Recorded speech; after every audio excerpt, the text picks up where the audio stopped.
Kita nggak bisa berpikir secara merdeka karena terlalu banyak tekanan dari pihak luar, tekanan dari pihak massa yang masuk ke dalam pikiran dan emosi diri kita sendiri. Kejutan spesial Ramadan dari Muda Berdaya. Ikuti Ramadan giveaway yang pastinya seru banget dan dapatkan hadiah menariknya selama bulan Ramadan. Mau tahu info lebih lanjut? Pantengin terus Instagram dan YouTube Muda Berdaya untuk ikutan giveaway-nya. Jadi tunggu apa lagi?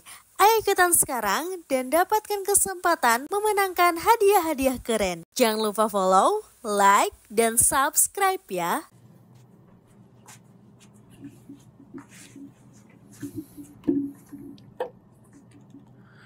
Halo teman-teman semua, nama gue Stevie Thomas dan selamat datang di Catatan Literasi.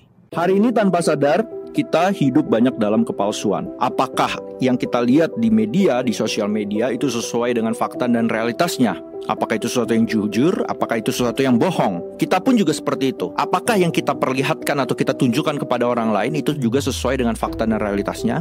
Apakah itu sesuatu yang jujur atau kebohongan dalam hal ini? Bahkan tanpa sadar, tubuh pun sering kita manipulasi. Kita ubah tampilan rambut, wajah, kulit, hidung, dan lain sebagainya hanya untuk mencapai indikator ganteng maupun cantik yang dipropagandakan oleh media. Bukan hanya tubuh, bahkan pikiran kita sendiri sering penuh dengan kepalsuan. Kita nggak bisa berpikir secara merdeka karena terlalu banyak tekanan dari pihak luar, tekanan dari pihak massa yang masuk ke dalam pikiran dan emosi diri kita sendiri. Sehingga akhirnya ketika kita melakukan sesuatu bukan atas dasar kejujuran dari dalam diri kita, tetapi hanya sekedar memenuhi ekspektasi orang dan memenuhi tuntutan dari orang lain. Mengapa sekarang sering kita terjebak pada hidup yang palsu ini, hidup yang fake, hidup yang nggak otentik? Pertama, kita hidup di iklim kompetisi.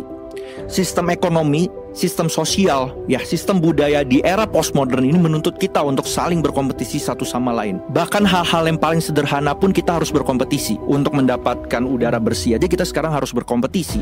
Mendapatkan air bersih kita harus berkompetisi. Kita untuk mendapatkan pengakuan dari orang lain itu juga harus berkompetisi. Bahkan untuk kita mencapai cita-cita dan impian kita itu juga kita harus berkompetisi. Seluruhnya di era postmodern ini adalah menuntut kita untuk terus berkompetisi tanpa henti satu sama lain. Yang kedua, nyambung sama yang pertama tadi adalah akar dari kompetisi adalah perbandingan.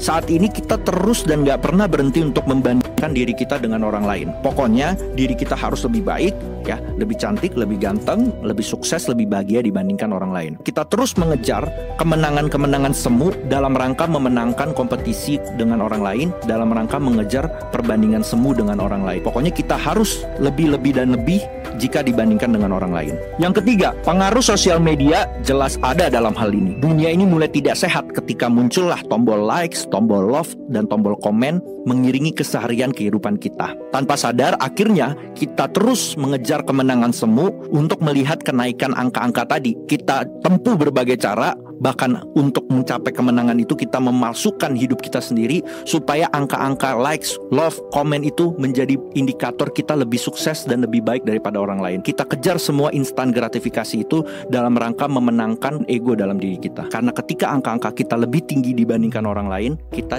jauh lebih terlihat baik, terlihat lebih sukses dibandingkan orang lain. Yang keempat, kepribadian kita yang lemah. Kita nggak punya prinsip dan kita nggak punya nilai yang mengakar kuat dalam diri kita. Kita sering terjebak pada ekspektasi orang lain. Kita sering terjebak pada tekanan massa yang masuk ke dalam pikiran dan perasaan kita, dan akhirnya kita diperbudak oleh itu semua. Kita nggak menjadi mandiri dan independen dalam berpikir. Kita akhirnya lebih banyak ikut kata orang lain dan kita tidak jujur pada hati nurani diri kita sendiri. Kita sulit berkata tidak pada hal-hal yang tidak sesuai dengan keyakinan kita dan malah berkata iya hanya demi memuaskan tekanan orang lain dan memuaskan ekspektasi orang lain. Yang kelima, pendidikan di Indonesia yang harus secara jujur kita akui belum baik. Pendidikan di Indonesia masih hanya menekankan hafalan dan kepatuhan buta dan tidak melatih kita untuk bagaimana bisa berpikir kritis, bisa berpikir logis, dan juga mengedepankan rasionalitas dan akal sehat. Kita akhirnya nggak tahu dan nggak paham apa itu sebenarnya kebahagiaan yang hakiki dan esensial. Kita cari, kita kejar kebahagiaan itu dari luar dalam diri kita, dalam bentuk harta, dalam bentuk tahta dan kepopuleran. Apakah setelah memperoleh semua itu kita akhirnya benar-benar bahagia, ataukah sebenarnya itu hanya memuaskan ego kita sesaat? Kemenangan dalam kompetisi semu pun kita pilih sebagai jalan untuk kita bisa memperoleh kebahagiaan, padahal itu adalah kebahagiaan yang semu. Hidup yang palsu pun akhirnya kita anggap itu benar, kita rayakan atas nama menampilkan diri yang terbaik, self-reward, bahkan menjadi normalitas baru hari-hari ini. Bagaimana kita bisa menyingkapi ini semua dengan cerdas dan juga bijaksana? Yang pertama, kita harus paham dan sadar bahwa kita memang hari ini hidup dalam era kompetisi. Sistem ekonomi, sistem sosial dan budaya memang menuntut kita untuk terus berkompetisi satu sama lain. Kita nggak bisa untuk kendalikan itu. Yang bisa kita kendalikan adalah mindset kita dalam memandang dan menyingkapi kompetisi ini. Kompetisi memang ada dan nggak akan bisa kita ubah. Tapi mindset kita terhadap kompetisi ini bisa kita ubah. Kita bisa membuat kompetisi ini jauh lebih menyenangkan, jauh lebih konstruktif, dan jauh lebih produktif untuk diri kita. Sehingga pada akhirnya kita keluar dari kecemasan, keluar dari rasa takut hanya untuk mengejar kemenangan semu untuk memuaskan ego dan hawa nafsu dalam diri kita. Yang kedua, yang kita butuhkan hari ini bukan kompetisi, tapi kerjasama.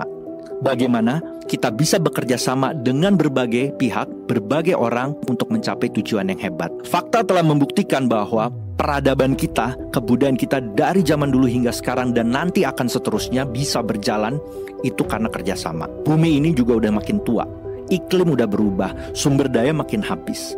Sampai kapan kita terus mengejar kompetisi semu dan bukannya bekerja sama supaya kita bisa hidup lebih lama lagi di sini? Kerjasama hanya bisa berjalan dengan efektif jika setiap orang mampu mengeluarkan dan memanfaatkan semua potensi terbaik dan yang unik dalam diri mereka. Akhirnya perbandingan semu pun akhirnya nggak menjadi masuk akal lagi karena sejatinya setiap orang itu unik dan otentik. Yang ketiga, kembangkan daya berpikir kritis dan juga akal sehat. Begitu banyak kepalsuan dan kebohongan yang dipropagandakan hari ini. Tanpa kita bisa berpikir kritis dan akal sehat, kita akhirnya bisa larut pada ekspektasi, tekanan orang lain, dan kita akhirnya dijajah juga oleh pikiran dan emosi diri kita sendiri. Kita bisa gak berdaulat pada pikiran kita dan hidup kita dikendalikan oleh orang lain dan juga tekanan massa. Yang keempat, perbaikan pada mutu dan kualitas pendidikan di Indonesia. Pendidikan di Indonesia harus bisa melatih setiap warga negaranya untuk mengedepankan akal sehat, kritis, dan juga kesadaran. Dengan itu semua, kita akhirnya bisa mengolah dan memanage pikiran dan emosi diri kita sendiri, dan kita nggak cepat jatuh pada rasa cemas, rasa khawatir,